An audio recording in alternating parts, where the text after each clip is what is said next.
Hi everyone, let's talk a little bit about evaluating sources, mostly online website sources, because I don't think most people have trouble with books or with the journal articles that they find in library databases because they know about about them. But what about all the websites out there? There are a lot of sites that are useful in school. And how do we evaluate those? So here's just a quick look at a couple. Here I have the core competencies page for the American Library Association. So this is something that we work towards in the program. And if you click on that, it'll bring up the actual document that was approved in 2009.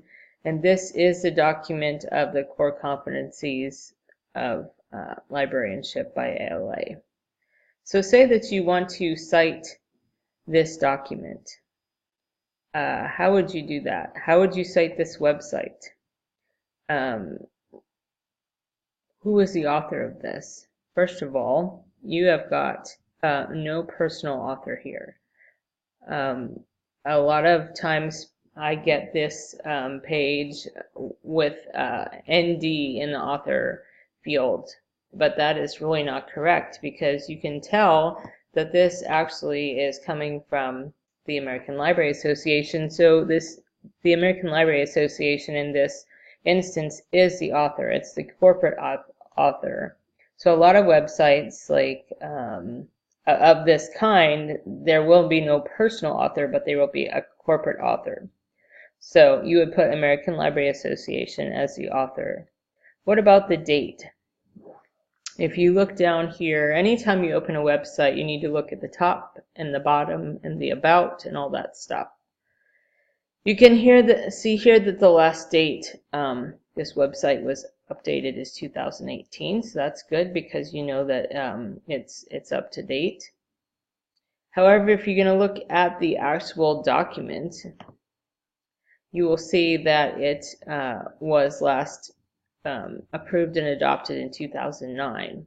So the actual date of the core competencies of librarianship is 2009.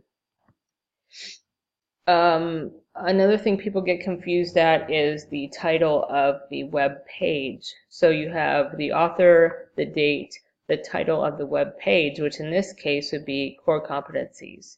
So whatever title is at the heading of the web page is the title that you should use.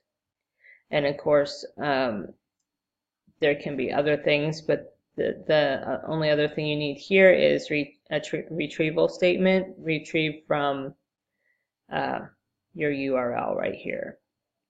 So those are the basics of website evaluation, at least for this site. Let's move on to a different one. Let's look at this. What have we got here? So this is from the Miami Herald, which is a newspaper. But let's look again at the top and the bottom and what we've got here.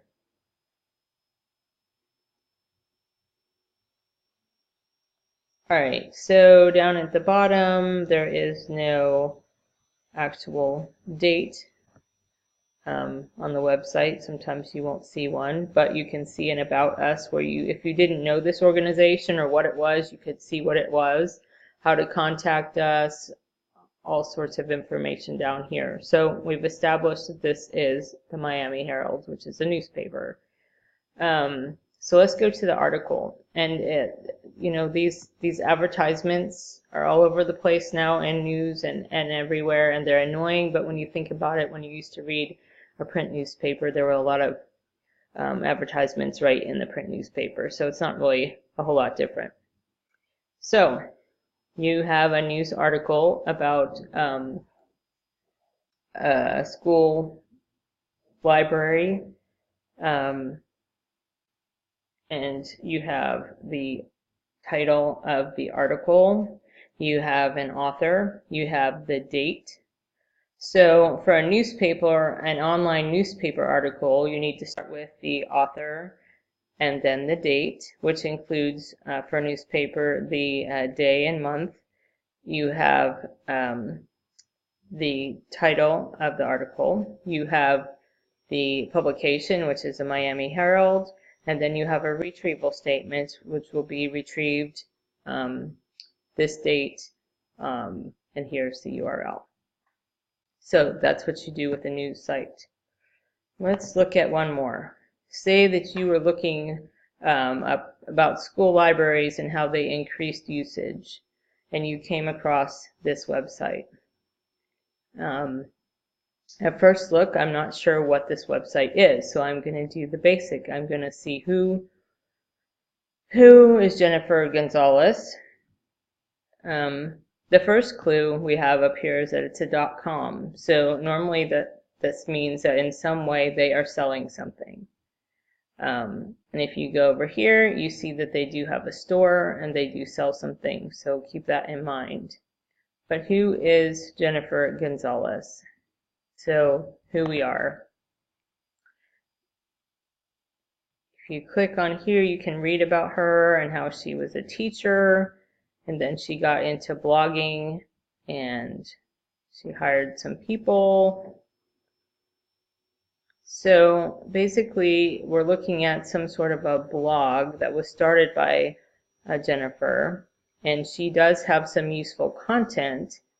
The article you want might be some useful content, but you also have to keep in mind that this is they do sell things here.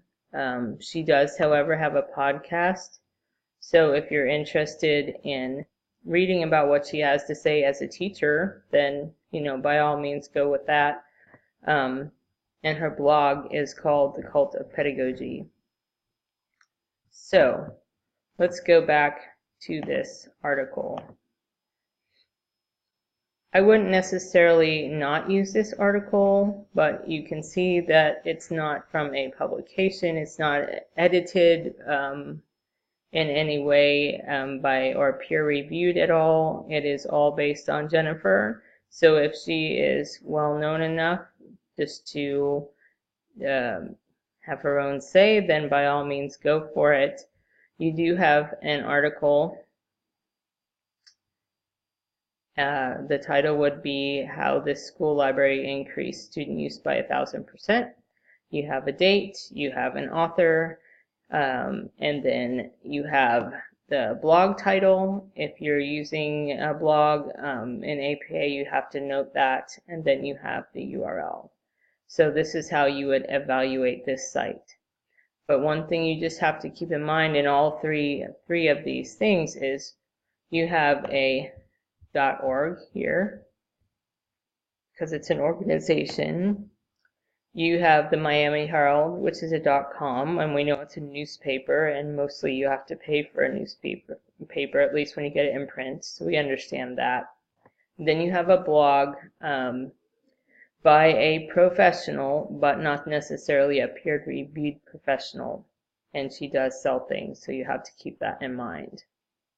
So these are some of the things you do when you look at websites. In this module, you will see that I've linked to the CRAP method, and so I recommend going through sites with that as well, especially sites where you're not sure about the information that you're getting or if it's, good enough or not. So with the CRAP test, you're looking for currency, relevance, authority, accuracy, and purpose. Let me talk about bias too for a minute. All things are biased in one way or another in general, and that's not good or bad. It's just a fact. So, for instance, if you were wanting to do a research paper on gun control, you would probably look up sources on both sides of the argument. They would be biased in their own way, but you would look at all the sides. So bias is not necessarily a bad thing as long as you recognize what the bias is. Let's see. And for scholarly purposes, you just want to make sure in graduate school that you're using something that has some authority to it. So I don't know much about Jennifer. I know that she's been a teacher.